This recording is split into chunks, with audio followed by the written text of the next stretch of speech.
For those of you who weren't here this morning and who don't know Camborne very well, I'll start off with a few facts and figures about the place. It's a new greenfield residential development 9 miles west of Cambridge. It's entirely privately financed by a consortium that's now Taylor Wimpey and Bovis. It's just over 400 hectares in size and has planning permission for 4,250 new homes. And that population will benefit from everything you'd expect to see in a new market town, or a traditional market town. A high street, it's got 3 primary schools, and it'll have a business park, 50-hectare business park there as well. In terms of the green infrastructure, our developers have set aside almost 2/3 of the site as public open space. And they've invested in new woodlands, new grasslands, new lakes, new parklands, new nature areas, new playing fields, play areas, sports facilities, allotments, and over 12 miles of new public rights of way, over 10 miles of new hedgerows, and over 250,000 new trees and shrubs have been planted in the public open spaces alone. I think Camborne's a really great place, but I've been working on it for 21 years, so you probably think I'm a bit biased about that. You don't have to take my word for it, though. In 2004, the then chief executive of CABE wrote in the Times that we can build to the quality of Camborne or the standard of Slough, which is really nice, unless you come from Slough. And we've also had praise from Natural England in the same year, and in 2006, Camborne was presented as a best practice example in the companion guide to PPS 9. We're really pleased that last year we won 2 awards from the Landscape Institute as well for our work at Camborne.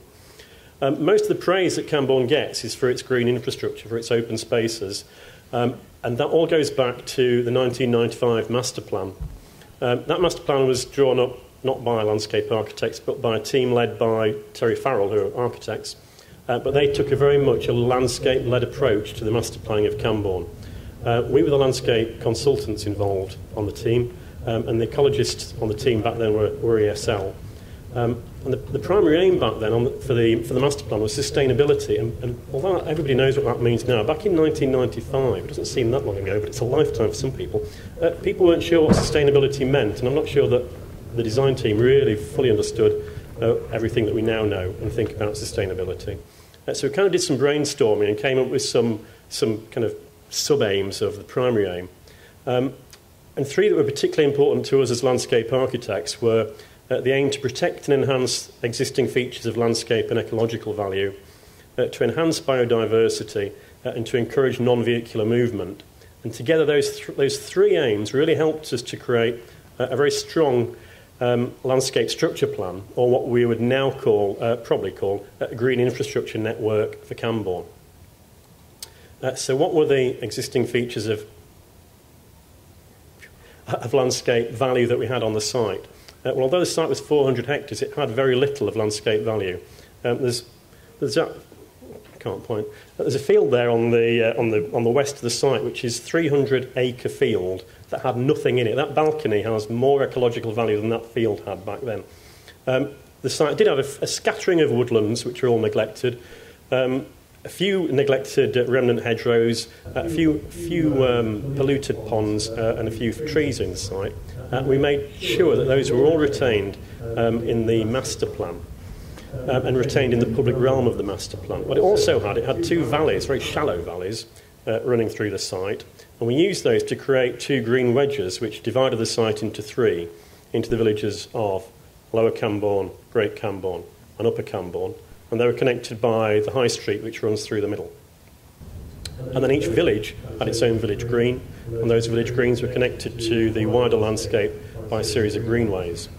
And then the whole thing was surrounded by a nature reserve of woodlands and grasslands. So right from the beginning, it was this interconnectivity of the landscape. It was a very strong feature of the master plan. It also meant it was very flexible, because if you're working on a big project like this for 15 years, planning policy is going to change and best practice is going to change and market forces are going to change, and your master plan is going to have to change and respond. The fact that we had a very strong landscape structure meant that was able to accommodate these changes. So I go through this, you'll see it slightly changes and flexes a bit about, but the basic landscape structure has stayed the same. That's pretty much the current master plan. And just to prove, that's the latest Google Earth image of Camborne. As I said, we've got almost 600 acres, Two-thirds of the site is open space, a multifunctional open space that we'd call green infrastructure now. So let's just go through some of the functions that serves. Obviously, there's ecological enhancement. Those neglected woodlands have all been brought back to life. Those farm ponds have all been brought back to life. And we've created almost 45 hectares of new woodlands, almost 6 hectares of new wetlands. So great ecological enhancement. We've got water voles on the site that we never had before. We've got kingfishers breeding on the site that we didn't have before. And the ecologists are quite hopeful that we'll get otters on the site within the next 5 to 10 years, which would be great. It creates a great aesthetic delight. We've designed everything to be natural looking and to look like it belongs to South Cambridgeshire. There are no strong boulevards or dissecting circles by yin yang and all that. It's all very natural, and I think looks very pretty and very beautiful. It offers a great recreational resource for informal recreation, for bike riding, for cycling, for walking, for fishing, for bird watching, as well as formal recreation. We've got 17 hectares of playing fields, we've got cricket pitches, bowling greens, play areas, skateboard park. And those woodlands aren't just providing a wildlife resource, those woodlands are screening the development from the neighbouring villages and they're sheltering the development from the prevailing westerly winds.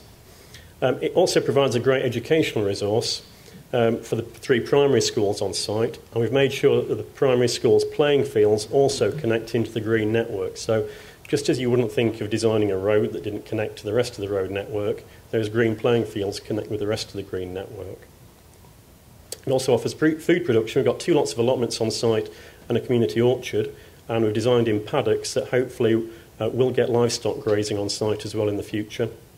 And the whole thing creates a really great, strong sense of place because we worked with what was there originally. And it also houses quite a lot of the engineering requirements on site. A lot of the services run through the open space, so we're not sterilising development areas. All the spoil from site is disposed of on site. The hill in the country park is actually the highest piece of land between the A1 and Norway. And the whole green infrastructure incorporates a big percentage of the movement network. And it also houses the main drainage strategy and the drainage system for Camborne. We've tried to incorporate that as very much as an ecologically friendly system. So together they all exceed the sum of their individual parts, that's the phrase. So if we just look at those those last two in a bit more detail, the drainage and the movement, and how we dealt with them when it came to detailed design. We were very keen that the flood system for Camborne wouldn't be, as it was in 1995, or could have been in 1995, a traditional piped underwater storage system. And our engineers, WSP, worked very hard with Anglian Water, banging the heads of Anglian Water, to get them to agree to an open system of open ditches and lakes. Because we could see that the benefit of that wouldn't just be flood protection, it would create a great wildlife resource on site, and that in turn would create a great educational and recreational resource on site. The kids at Camborne don't just learn about wetland biodiversity, they also learn about water safety. None of the lakes or ponds or ditches are fenced at Camborne, just as you don't fence roads, we don't fence the water areas at Camborne.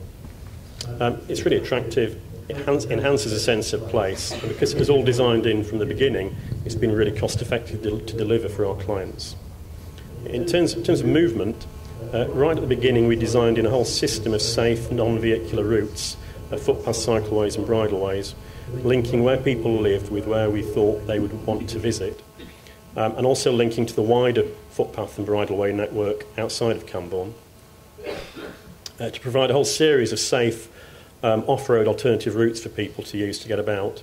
Where possible, those follow the existing features, ditches and hedgerows, and where we didn't have existing features along those routes, we created new features for them to follow, so new ditches, new hedgerows, new fenlands and new woodlands. So together those have created some really attractive routes that, because they're attractive, are really well used. And they've also increased biodiversity in Camborne and enhanced a sense of community, because it's encouraging people to meet on the way to school and meet whilst they're walking their dogs. And it's decreased carbon use at Camborne. There was a survey carried out by the County Council in 2006 amongst the residents at Camborne, and it discovered, this is in 2006, that 12% of residents who live at Camborne work at Camborne. That percentage will be higher now because the local authority have moved their offices there, the business park's bigger, the town centre's got more shops and everything there, and there's now 3 schools rather than 1. So a lot of the people that live there work there. Nearly 90% of the residents at Cambourne do their main shop at Cambourne. So although they're driving to Morrison's at Cambourne, they're only driving quarter of a mile or half a mile rather than 5 miles to the nearest Tesco. And over 50% of residents' leisure trips are within Cambourne, so they're not moving off-site to do their to make leisure trips. In terms of percentage of leisure journeys by non-vehicular modes, by walking or cycling, nationally that's 26%. At Cambourne it's over twice that figure. And in terms of journeys to school by cycling or walking, nationally it's just under 50%. At Cambourne it's nearly 70%. And that top picture there of the bikes is the bicycle shed at the Vine School at Cambourne. There was a bike shed at the school that I went to, and it was used for many things, but it was never used for storing bikes. So I think it's really great to go to Cambourne at 10 to 9 in the morning and see traffic jams on the greenways by kids walking and cycling and using buggies and skateboards and everything to get to school rather than using a 4x4. Just need you to wrap up if you wouldn't mind. Okay. It's also been great for the community. There was a survey by the sales staff which showed that 55% of new house sales are to people that already live at Cambourne. The people that live there really like living there. And when asked what they like most about living at Cambourne, the number one answer was the environment. So I think good environments and well-designed, well-planned green infrastructure can be great for communities, great for wildlife, and great for developers as well. Thanks very much, Dave. Excellent.